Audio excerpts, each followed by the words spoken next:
Maybe we can just kick things off. I think for the people who don't know you, perhaps like a little bit of background of both yourself and where you're at today, and then how you got into sales. Yeah, absolutely. Good to meet everyone. My name's Shane. I'm based in Los Angeles. I currently work for Twilio Segment. I've been here for a little bit over a year and a half. I actually started on my birthday. So that was a fun little start date. And yeah, I work in the CDP realm, the CDP arm of Twilio at Segment. And I work in the growth band. So working with customers from 100 to 500 employees. And really, I didn't even know I would land in sales, frankly. I've been a fanatic about basketball my whole life. So when I was at UCLA, I always thought I was going to go in the basketball route and be an agent and work in biz partnerships for basketball. Here I am talking about data pipelines with engineers. The world flips you on your face a little bit, but needless to say, I'm here. And I think the reason that I fell in love with sales is just how dynamic the day to day is. It's never the same. And there's so many challenges and highs and lows that come about, and there's never any mundane aspects to it. So I've really just been enjoying learning about different industries and businesses and challenges that we solve for. I say that with actual excitement. There's a lot of work to do out there in the CDP space. And with my team, I hope to tackle it all. Yeah, nothing like getting a quota for your birthday. I Right. think part of the reason I enjoy your story is like so many people get into sales, not really by choice, right? It's just something they fall into, or maybe out of school, it's the only job they can get, but they develop a passion for it over time and they develop a craft for it and they figure out there's aspects that they really like and things that they enjoy. And so I think you fit into that category, but it speaks to a lot of individuals who find themselves in sales. One of the things we want to do with like these sessions around celebrating all of our sellers is not have fluff content. I really think it's like the hot takes. So one of the things I want to start with is when you look at a macro view, yourself, your peers, some of your competitors, what's one thing you wish people would stop doing in sales? That's a great question. I think it's twofold when I think about it. One is there's so much guesswork, right? Here you are on your birthday, you get this account list and a quote of 1,800 prospects or so.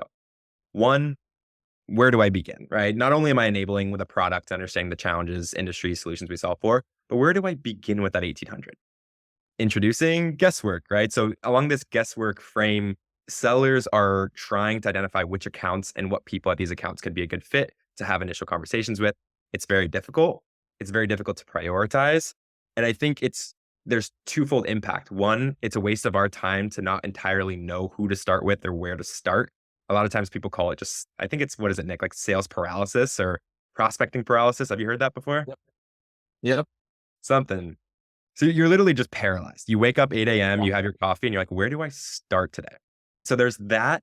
And then the other aspect of it, of being successful and knowing where to start and who to start with, is sales, the industry is changing, right? So like in our inboxes, we're getting more emails, outbound emails than ever. There's a lot of AI generated messaging that isn't personalized. It doesn't strike a chord or ring a bell. And so I think the thing that we think about right now is like, how do we become as personalized as possible? And breaking that down, it's how do we send a frictionless and helpful message? It doesn't have to be always asking for a meeting. It doesn't always have to be pitch slapping someone with a product solution of yours, but like knowing what someone's doing, how can we help? And how can we do that timely? And how can we make it, people are busy and it's easy to swipe on your mobile Gmail and just archive. So how do we make that email really stand out? Yeah. You hit on two main themes there. The first is guesswork. I always thought that this was like this ironic thing where sales is one of the only functions in the world where you show up Monday morning with your cup of coffee and Yeah. your day actually is outlined for you, right? You have to be proactive and figure out what you're doing. And that seems normal when you're hanging out with your sales until you talk to people who don't do that. And you realize that almost everyone else shows up to work and there are meetings or projects in place for them. And I think that's one thing that we always thought about at Koala, which is like, why is there so much guesswork involved? Why do you have to think about which accounts you need to go after? Why isn't that already being programmatically served up to you?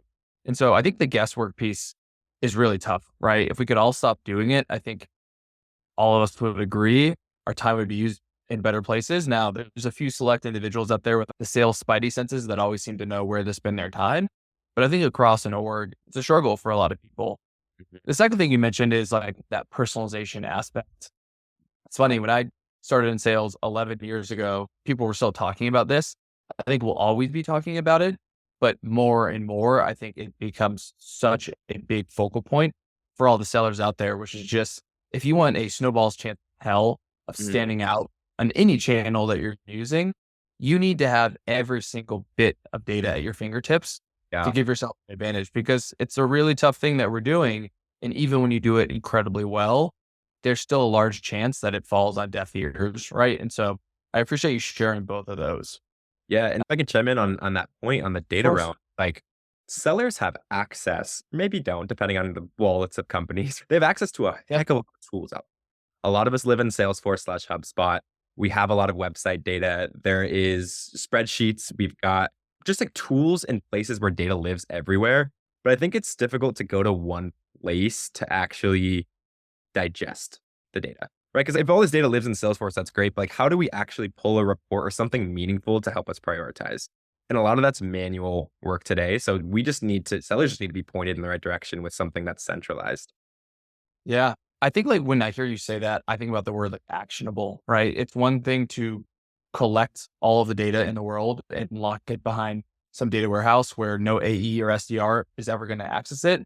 Yeah, But what are we really achieving if we do that, right? We've collected all of this data, but if you can't actually action on it on a Tuesday morning to go out and create new pipeline and book a meeting, we've failed our sellers, right? And so it's one thing to have the data, it's a totally other thing to surface it in an approachable and digestible way that someone who maybe isn't super technical can say, oh, here is the signal that I can immediately act on.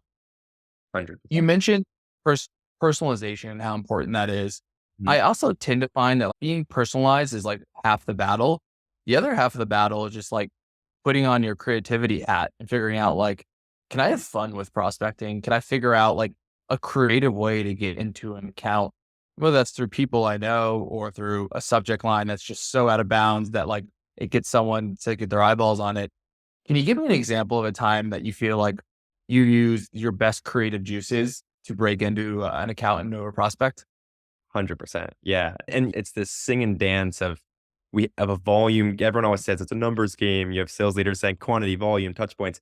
But when you find someone you think that you can deliver a POV to, you better spend the time, right, to understand them Yeah. fully and really come with a POV of how you can help.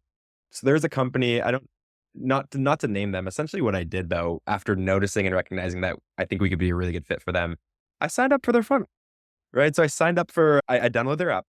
I went on their website, I signed in, I downloaded the app. I took about a week or so before even reaching out to anyone and just tried to understand the flow of messaging that I was receiving from them, different emails, touch points, in-app messages, things like that.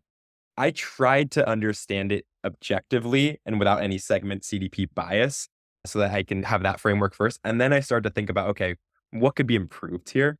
And by actually doing that extra step, I was able to identify some key places where I think that a CDP/segment could fit in and really improve their processes and engagement and personalization. CTO, director of biz ops, and director of engineering the next week. Got them on a meeting from a very specific outreach. I'm happy to share it after the call, but yeah, no, I was definitely proud of the ability to get a little deeper than most usually would. Yeah. I love that example. I think getting into the customer's funnel and becoming a customer of your customer is one of the best ways out there that you can really not only understand the business, but just show that you've done the homework. Half the time when you do something like that, you don't even have to hit the nail on the head. It's Mhm. the effort you show in signing up for that and receiving it and learning. To me, it shows that you care. And I think that's what a lot of customers are also looking for is, does this person actually care about the business or am I just yet another close one opportunity for them? And I think doing things like that, it's not only really important in terms of building the trust with customers, but Yeah. more than anything else, right? Like you're doing what a lazy sales rep is never going to do, which is take the time to do something quality. If you Mhm. look at any other profession out there, cooking, building a house, whatever it is, everyone will agree best things take time and quality. And it is a little counterintuitive to what your typical VP of sales is going to say, which is hit the metrics this week, get the pipeline going. But building a really great quality pipeline, it takes time, right? It doesn't happen overnight. And think about how refreshing it is when you do finally get that really awesome message. I'm sure you've gotten it over LinkedIn or email where you're like, I'm responding to this. I just am. And you Yeah. don't necessarily know in your brain why you're responding. You could break it down, but that's the minority. Yeah. It's even though it's been an effort in the sales, I haven't been in the sales industry or role for 15 years, but you've seen, I think folks are still struggling with that, but it's now more critical than ever, especially as things are getting more automated. Like breaking through the noise and breaking through volume with something that's refreshing. Absolutely. And I think the thing is, like, as much as we see on LinkedIn or hear on podcasts or hear sales pundits yell about it, the bar for personalization is still actually pretty low, right? And so when you Yeah. go above and beyond, you really stand out because I think people, because they have a lack of data, because they have to do so much guesswork, they revert back to the spam cannons and just hoping that they'll get someone on the 27th touch to finally say, sure, I'll take your demo. But the bar is low. And I think for sellers like yourself, that has to make you excited because what that means for you is if you're willing to put in the work and if you have just a little bit of quality data at your fingertips, you're going to be able to go out and create a lot more conversations than your Mhm. peers or your competitors. Shifting gears a little bit, I know you're slightly earlier in your sales career, but you still have some good reps underneath your belt. If you could go back to Shane, fresh out of college, figuring out what do I want to do with my life, what's one piece of advice that you would tell your younger self if you had the future knowledge when entering sales? Yeah, that's a great question. So I'll use the frame of a couple years in the futuristic going back. So a couple years, I think that you might laugh at this, but don't trust people. And breaking that down, of course, trust the ones you deserve to trust, who deserve it. But I think being a why guy and being like my old manager used to say, be like an inspector gadget of your deal slash of a prospect. And what that Yeah. means is don't take things at face value. If someone tells you, we've all heard it before, you ask a timeline oriented question and someone says, we've needed this implemented by yesterday.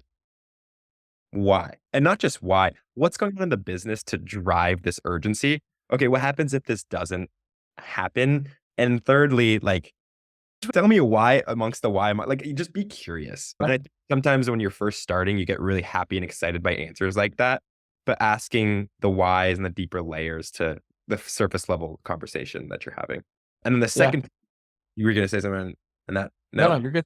You got yeah. I think the second thing is, and this is what I'd love to talk to you about Koala in a second, is I'm a PG centric seller. I know a lot aren't, and I know pipeline is what people are aspiring for across companies right now around the world.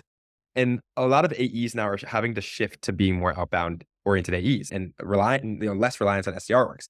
So I'm personally like, I love prospecting and it sounds weird, but I get a lot of energy from it. I find it a game. I find it a competition.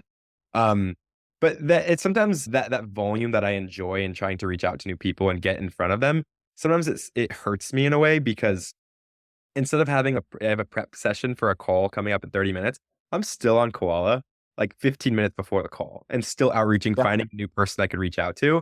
And then here I am in the call, which I got because of Koala or another, and I'm not as prepared for it as I should be. So if I could go back and take the time to really focus on high intent action versus doing the same thing that you like to do or feel like you need to do over and over. Yeah. Love both of those, especially like the why guy. I haven't heard that before. Inspector Gadget. I'm a little bit older, so my movie reference is always Good Will Hunting. In that scene where Robin Williams asks why 15 times, it's usually how I coach a lot of the people I mentor as well. It's just if you think you know it, challenge yourself, right? And then challenge your customer as well. And the second piece I think is great, which is just that prep time that's needed, right? I think making sure that you are spending your time wisely as a salesperson is the biggest challenge because you're being asked to do 5 or 6 different things at a time. With that being said, you were alluding to some examples that you have with Koala. So if you're open to it, I'd love to dive into maybe an explicit story or two of how you've actually utilized Koala to find an opportunity or to build some pipeline. You can take this however you want, it's free form, but if you have an example of where you utilize the data that we surface to find a brand new opportunity, I'm sure others would love to hear how you're going about doing it. Absolutely. Yeah, I would love nothing more. I surface these across my team in org and actually just met with our Australian team because I met one of the directors at P Club a couple weeks ago, and the Australian leader told me that they don't use Koala. So you best believe last week we scheduled an enablement session and they're using Koala now. Love That it. passionate about it. That passionate about it. One of the instances with one again, hopefully this doesn't come across as boastful by any means, but it was the biggest deal that I closed last quarter, sourced by Koala. Essentially what had happened is we had found a lot of anonymous user behavior coming across our website from a specific area. I actually own Western Canada, like the Calgary, that Vancouver region. So we got a lot of anonymous user behavior coming from individuals at the org looking into specific warehouses and integrations that we offer, as well as our audiencing capabilities. Um, And so what we did was we sent an email, my SDR and I, in coordination with one another. We took these intent signals from Koala, knew it was a top target of ours, went on LinkedIn Sales Navigator to understand who it might be at this org based on and found a CTO and a director of marketing analytics. We were able to send them a really tailored email that was anything but cookie cutter. They didn't respond. A lot of people still aren't going to respond, even though we send great emails. So we called them and they mentioned to us how relevant and valuable the email was, and it felt like we cared. Scheduled a call for the next day. 30 minutes, 2 weeks later, deal closed. Very quick in growth, but this one just Oh, moved because, yeah, they're mid consideration for us. Needless to say, who knows like where we would have been able to intervene. Like I didn't even know about this company before I checked my Koala UI, let alone like the fact that they were the biggest deal in growth in the quarter, 2 weeks closing. Like that sounds insane to me that I might not have had the opportunity to intervene. yeah. And would you mind diving a little bit deeper into what you actually saw in Koala that alerted you to say, this is someone who we should send this great email to? Yeah, absolutely. So they were anonymous. And then it was a pop up or webinar, something that they signed up for. So we got their email and I was able to identify that it was a CTO, in fact. And what I was able to see was not only is this the right person that I should be reaching out to at this org, I was also able to see them looking at really high intent docs on our website. And not just like CDP, segment, pricing, demo. Like we were able to see how they were looking into marketing analytics and bringing in different ESPs and all this different interoperability with warehouses, things of that nature. And if without that data slash knowledge, I wouldn't have been able to craft a POV of why they'd be looking into segment, aside from my own, of course. So Yeah. that nurtured together really binded for a nice engagement. Super interesting. Yeah. So before signal based selling became all the rage, I used to use the term unbeknownst to become popular, like, showing the right buying signals. And I usually refer to this as like people giving you red lines back or really spending time around single sign on integrations. But what you're saying is you actually identified that based on the content someone was looking at on segment. And that gave you enough confidence to say, this person isn't just kicking tires. They're not just trialing. They're looking at things that like a seasoned buyer would really care about. How does this factor into my analytics? How does segment compare to their competitors? And you saw enough kind of groundswell in that piece to alert you that this is worth utilizing a great email for, correct? 100%. And to add to that too, I was able to see how long he was spending on our website too. That's a sheer interesting number that like Yeah. it could be obvious to track and should have that information, but a lot of teams don't. And if someone's spending over 15 minutes on your website versus somebody who just clicks on it from an ad and leaves, you better be getting after those 15-minute website visitors because something's piquing their interest, right? Yeah.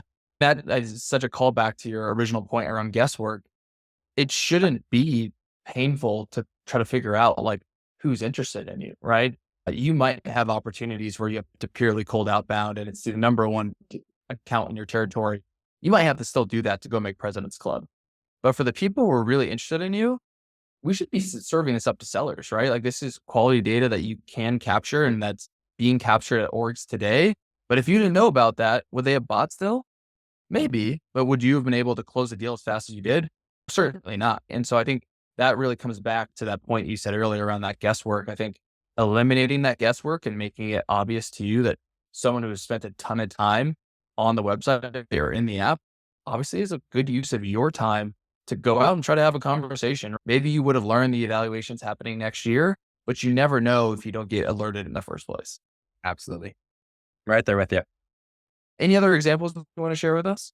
I think so that was net new, right? That was a net new prospect. That was, of course, we're all hunting net new business, recurring revenue, obviously. There's also a lot of great use cases for within the PLG motion that's becoming the great upsell, cross-sell opportunities of current customer base.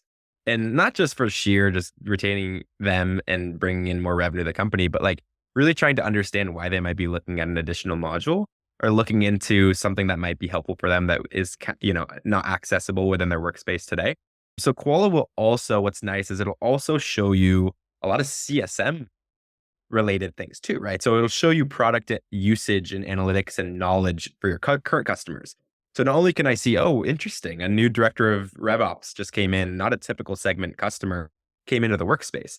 Now maybe let's have a conversation with this new individual on how we might be able to fuel marketing activation use cases and real-time audiencing, right? Versus their current just foundational experience with their engineering and dev teams.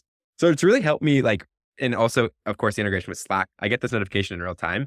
So I'm able to see, interesting, new individual was added to the workspace and they're looking into a high intent doc for a module that they don't have. Let's go be helpful. Not let's go pitch slap them with the product, right? Let's go be Yeah. helpful and see what they might be, why they might be looking into the product. Yeah. I really love that you chose to share that example. I think because of like, what we're seeing happen in the market right now with sellers being asked to be full stack, and that's not just prospecting on their own, but also doing renewals and really owning the customer relationship. And also, if you look at like the general software as a service model itself, it's not that profitable actually to acquire a customer in their first year, right? It costs a lot for a sales team, for marketing, for advertising. Where the model is really financially advantageous is when you keep customers and you grow them, right? And I think it's not just about selling them more software, but to your point, it's about figuring out what they're doing and actually solving their problem. And I think back to the best customer relationships I've ever had, it's when I lead with that and the deals organically come, right? But if you don't have the information of what they're doing, not a lot of customers will choose to raise their hand. Probably because they've been trained to realize that if they raise their hand, someone will try to sell them something. So if you Yeah. can be proactive, but be proactive in a way that leads with genuine assist and Yeah. like a support kind of nature versus sales led, I think that's where you see those like incredible relationships and also those very fast deal cycles where you've built the trust up enough that they're like, okay, Shane cares about us. He's helped us solve their tactical problem. We can bring them to the fold and share what we're trying to do on a broader level, which probably feeds into some of the things that you could upper cross sell over a segment. Great points. Great points. Agree with all of those. And then, like, on your point of just like being supportive versus feeling salesy, like, people are just looking for to be guided too. They're looking for us. Yeah. It's critical for us to bring a POV to every email in every conversation. And it's not necessarily that we have to pitch something. It's more, since you're looking at this, here's how similar customers have seen value. Are you seeing this challenge? Right? Like, just being just helpful and Yeah. relevant. Yeah. So, Yeah. I think we have to remember as sellers that like our buyers have a lot going on and yeah. buying software, using software is like P10 out of the 10 priorities they might have. Yeah. And my number one piece of advice to sellers is just learn your ecosystem so well that you can be genuinely helpful, right? Maybe the thing they're trying to do isn't a good fit for you, but it's a good fit for a partner. Or maybe it's a good fit for even a competitor. But if you lead with that kind of honesty and you have that kind of knowledge, we spend so much more time thinking about the problem we solve than our customers ever do, right? Our customers are playing whack-a-mole. They're solving problems. They're moving on to the next thing, oftentimes across entire departments. And so I think your point around really understanding the ecosystem and being really helpful, it just changes the game in terms of what I think sales is evolving into. Yes, it still involves hustle. Yes, it still involves competition. Yeah. But more than anything else, it's shifting away from just selling someone just to sell them. And it really is being knowledgeable about your entire space. Love Cool. it. What other examples do you have for us, Shane? I think another interesting one was when we talked a little bit earlier, not this isn't a tactical one, but more just we think about a single place where we want to go. Like, one thing is there's a lot of ugliness and gray clouds to selling. There's a lot of rainbows too. So let's stay Yep. on the rainbows. We want to all be like on a place where we can actually be enjoying a UI and have simplicity and ease of use in addition to value. So I think it's like one of the things that I'm enjoying about Koala so far is since it is so nicely integrated among across the stack. Like, for instance, there was an interesting situation where I received a Slack notification that someone was looking at high intent docs for us on Koala slash our website. And also Clearbit was actually able to enrich that individual to be a product director at this company from an existing, I don't know exactly technically how it works, but that Slack notification that I received, and happy to share the screenshot for this, was so insightful. I saw product director in this city looking at these docs for this long at this company. I I can go find who that person is and go send something relevant to them, and it's a pretty big company as well. So it's just a place. It's just like in a world where sales can be like it can be mundane prospecting day over day. Don't let it be. Yeah, There's tools that are tool set Koala that we can activate. absolutely. And it's a great little teaser for what's coming next from Koala, which is what we want to do is take that guesswork out and remove like the parts of selling that just suck. I don't think anyone wants to spend 30 plus minutes on LinkedIn Sales Navigator to find these individuals. To your point, prospecting can be fun. You can gamify it, right? You can use your creativity. But I think the thing that really beats people down is just like the mundane tasks to Yeah. find the right email, to find the right person, to find the right company. But if that can all be served up to you and your job is simply just to write, Yeah. you shift thinking about it in a content and problem based narrative versus like actually having to go out and find this data. And so what we'll be doing here soon is actually being able to surface who we think these people are, both your known users who are raising their hand to say, yeah, you can have my first party data, but also the others who we think are going to be part of like a buying committee, right? And ultimately what we want to do is reduce the amount of time the seller has to spend in other tools and simply get data served up to them and write great copy or pick up the phone and have a lot of insight for why they're calling their customers. So, Shane, thank you You're so much for taking the time today. We really appreciate it.